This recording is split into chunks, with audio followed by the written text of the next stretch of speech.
이제 윤봉길 의사의 부모님이 왼쪽에 저 사진 윤화, 그다음 오른쪽이 김원상 이렇게 두 부모님이 계신데 우리 윤화 아버님은 선생님이 그냥 농구가 되게 잘하셨어요. 본인도 그냥 농사 짓고 그러셨는데 우리 김원상 어머니가 특별해요. 왜냐하면 윤진영 할아버지가 며느리가 잘 들어와야지 아이들 교육을 잘 시켜서 아이들이 잘 성장할 수 있다는 생각을 갖고 계셨어요. 그래서 이 김원상 이분을 모셔온 건데 우리 김원상 어머님도 어떤 분이냐면 추사 김정희 선생님 아시죠? 네. 그분이 경주 김씨인데 그 경주 김씨의 후손이세요. 그래서 그때 당시만 해도 한글을 모르는 사람이 대부분이었는데 우리 김원상 어머니는 소학, 천자문, 한글까지 다 알고 계시는 그런 분이셨어요. 그렇기 때문에 이제 어머니 밑에서 자라고 또 선생님이 5남 2녀 중 장남으로 태어나셨으니까 어머니가 가지신 기대가 굉장히 많으셨어요. 그래서 6살 때부터 큰아버지한테 천자문 공부를 하셨는데 좀 그때 당시에는 막 혼자민들이 막 생초리 들고 뭐 무섭게 가르치니까 선생님이 말거듬이 버릇도 생기고 공부에 대한 흥미를 잃으셨어요. 그래서 그거를 어머니가 잘 보시고 아침에 딱 이제 큰아버지한테 공부하고 오면 저녁에 와서 어머니 일하시면서 옳지 서술에서 글을 읽다가 산책하러 중산 쪽으로 갑니다. 그래서 나중에 말거듬이 가슴에 아무도 미를 아는 청년이 나중에는 그 누구보다 똑똑한 분이 되셔서 글좀 읽을 줄 아시오?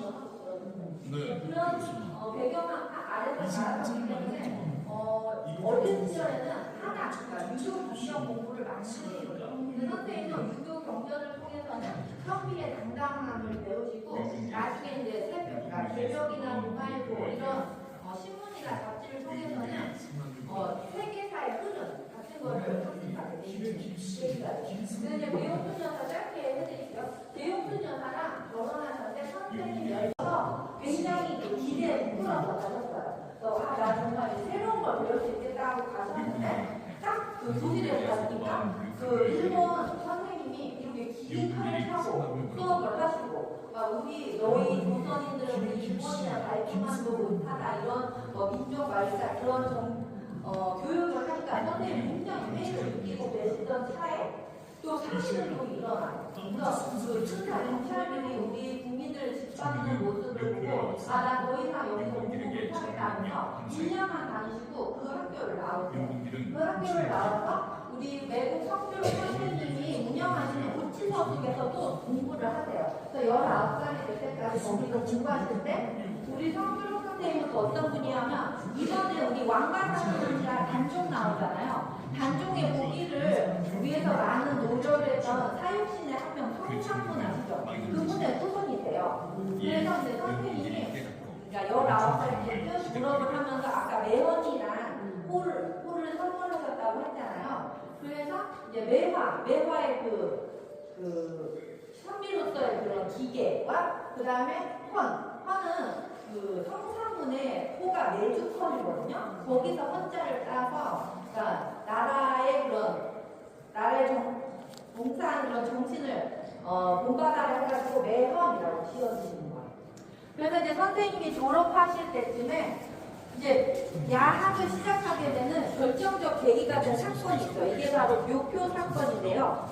어느 날 선생님이 이렇게 계시는데 어떤 사람이 이 많은 묘표를 이렇게 하나를 안고 와가지고 이 중에서 나의 아버님의 한자를 찾아줄 수 있냐고 하는 거예요. 선생님이 이제 바로 딱 찾아주셨어요. 근데 좀 느낌이 이상한 게 이렇게 표식을 이렇게 많은 묘표를 뽑아왔는데 표식을 제대로 했을까 해서 물어봤더니 표식을 제대로 안 했다는 거예요. 그래서 그때 선생님이 한탄하시면서 한 사람이 글을 모르면 부모의 묘표를 잃을 수 있지만 국민 한 사람이 글을 모르면 나라를 잃을 수 있겠구나 라고 생각해서 그때부터 이제 교육에 힘써야겠다 해서 문맹퇴치 운동을 하게 됐습니다. 여기에 훈민정음 용비어처가 맞춤법에 관한 내용이 들어있고요.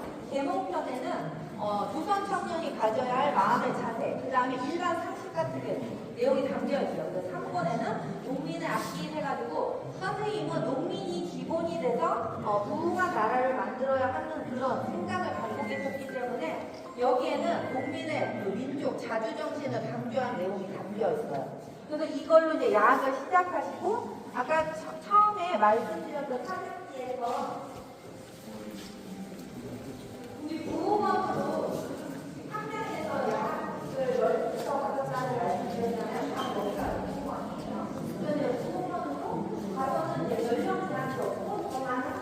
와서 공부할 수 있게 됐어요. 그래서 그거를 기념하기 위해서 부흥원 개관식에 이 토끼와 여우라는 연극을 하셨거든요. 근데 이게 무슨 내용이냐면 우리가 알고 있는 이소와 토끼와 거북이 있죠.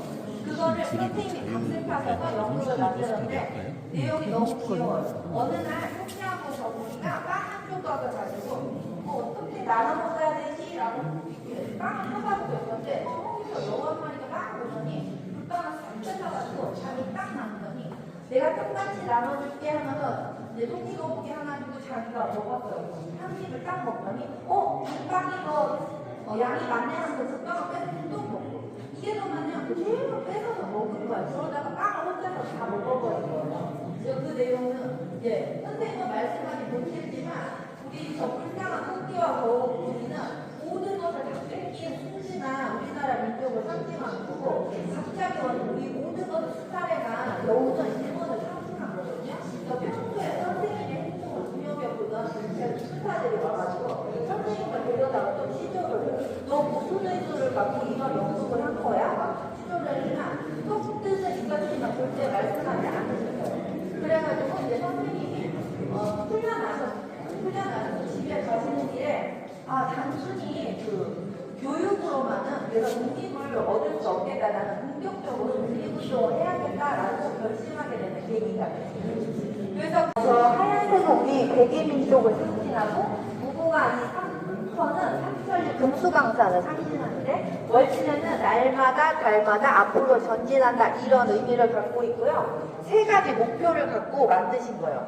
첫 번째가 문맹 퇴치, 두 번째가 농촌 부흥, 세 번째가 애국심 고취. 이러한 목적으로 이거를 만드셨는데 선생님이 독립운동을 하러 가야겠다고 결심하셨잖아요. 그런데 상해까지 가실 때 돈이 필요하잖아요. 그래서 아버님한테 돈 좀 마련해 주실 수 있냐고 여쭤봤는데 아버지가 들어주지 않으세요. 그래서 선생님이 그때는 월진의 회장을 하고 계셨어요. 그래서 여기서 60원을 빌려서 독립운동을 하러 떠나게 되시는 거예요.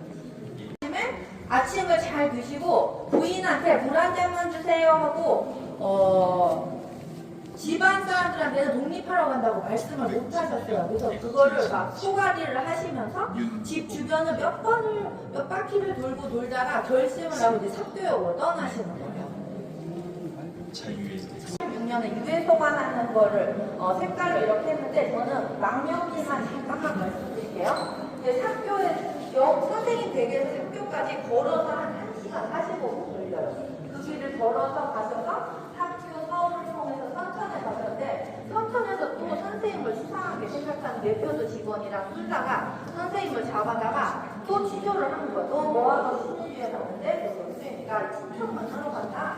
그랬는데도 선생님을 놔주지 않아서 거기서 열흘에서 한 15일 정도 잡혀 계시다가 풀려나서 이제 신인주 단종을 거쳐서 칭다오를 가시는데 칭다오에서 선생님 1년 동안 일을 하시는데 일본인 부부가 운영하는 세탁소에서 일을 하세요. 그 이유가 우리 4.29 의거 당시에 그 입장할 수 있는 요건이 일본인이어야 되고 그 도시락 그 다음에 물품 일장 요거 3개밖에 못 갖고 들어가거든요. 그래서 선생님이 예전 16살 때부터 일본어를 독학을 하셨어요. 그래서 그때 혼자 독학을 하셨는데도 불구하고 굉장한 수준까지 있었거든요. 근데 그래도 일본인이어야 하잖아요. 그래서 여기에서 이제 1년을 지내면서 일본어도 더 갈고 닦고 그 다음에 아까 60원 빌려온 돈을 큰일을 하러 갔는데 돈을 빌리면 안 된다 해서 선생님이 그 돈을 갖고 여기까지 마련해서 상해로 오게 되세요. 31년 5월 8일에 드디어.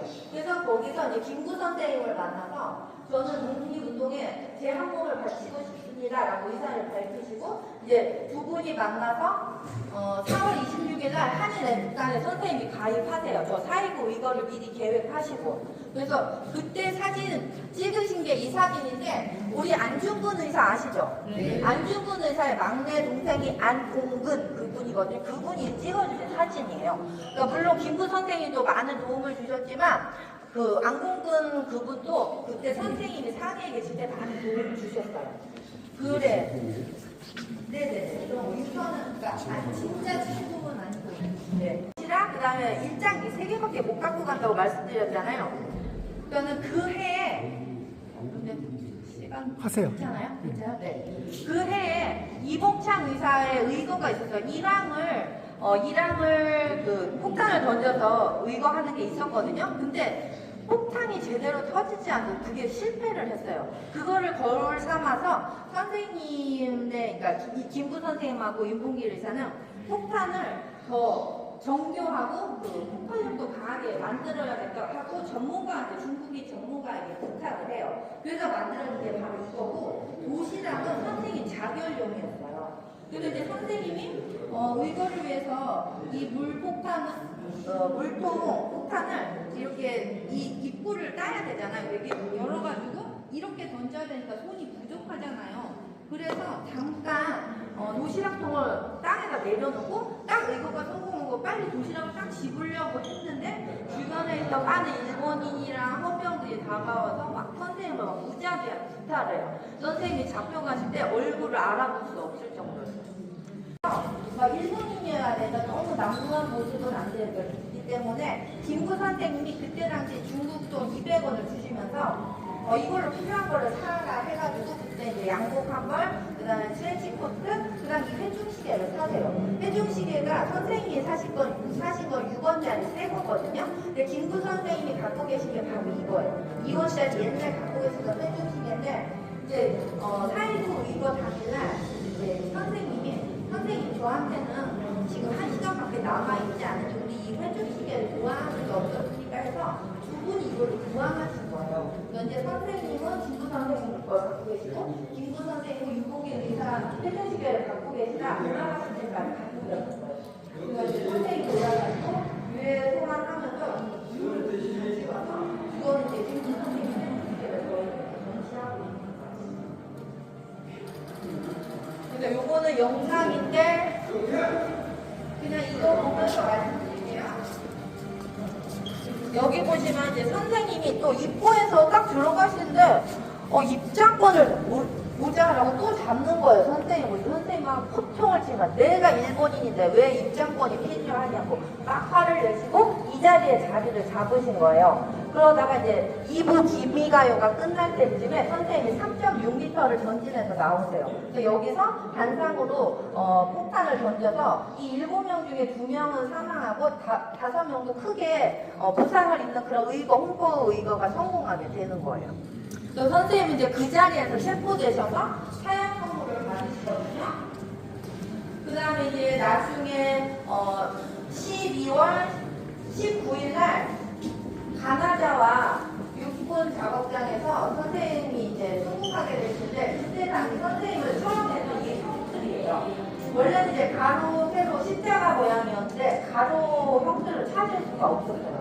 이것만 이제 전시하고 있는데 선생님을 이제 처형할 때도 굉장히 선생님의 존엄을 훼손했던 게 이제 십자가 이렇게 묶여 있으면 이제 얼굴을 하얀 걸로 이렇게 가리거든요. 그래서 선생님 이마를 딱 맞추면은 피가 나니까 꼭 일장의 모양 같이 되잖아요. 그런 식으로 선생님의 존엄을 첫 번째로 훼손했고 두 번째는 선생님의 유해를 아무리 찾아도 찾을 수가 없어요.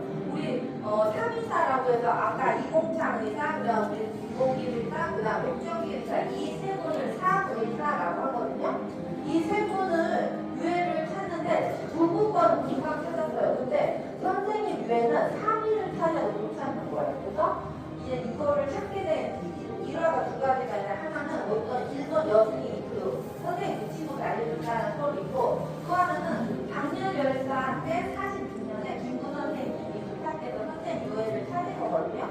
근데 찾는데 당렬 열사가 3일을 찾아도 못 찾았잖아요. 그러니까 너무너무 화를 냈대요. 그래서 누군가 쪽지를 이렇게 남기고 가서 이 두 가지 상황이 있어요. 그래서 선생님 유해를 찾았는데 어디에 있었냐면 그 모다산 육군 묘지인데 그 옆에 쓰레기장이 있으면서 계단이 있는데 이게 밟고 다니는 그런 데다 묻어놓은 거예요. 선생님을 2번이나 존엄을 훼손했다 이렇게. 그래서 선생님을 이렇게 유해를 발굴해가지고 이제 6월 16일에 부사관을 통해서 이제 서울 조계사에 모셔놔요. 그러다가 7월 6일날 전체 국민장으로 장례 행사를 하거든요. 그 다음에 이제 지금 손창공원에 있는 3.14의 세 분을 안착했는데 그 앞에 가묘가 하나 있어. 3.141교 앞에 가묘가 하나 있는데 그게 누구 묘냐면은 안중근 의사의 묘예요.